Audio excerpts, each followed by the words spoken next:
About a year and a half ago, we noticed that our vinyl siding was starting to warp on this one side. We thought it had to do with water because we did have some water damage with that big flood. Over time, it didn't look warped anymore. It actually looked melted. The vinyl actually looked like it was moving down. Something was making it melt, but we really couldn't figure it out until a contractor came out. They had some vinyl siding that was melting off their house.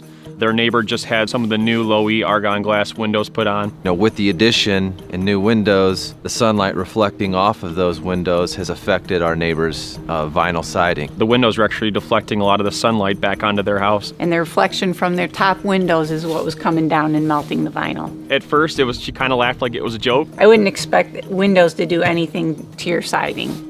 It seems as more people are starting to get their windows done, though, I'm starting to see it more and more often. It's actually become a code in most cities to have that low-E argon glass in your windows, so it's going to keep continuing to become more and more and more of an issue as people update their homes. No fault of the neighbor, he just put windows on. It's no one's fault but the manufacturers of vinyl siding. When I came out here in the fall, it was just a small little condensed area. It's actually grown to almost the length of the entire side of the garage. It just kept getting worse and worse and worse. During the day, you can actually see where the sun hits, and it's exactly where the siding was melted. It seems to be worse in the areas where they do get the colder temperatures.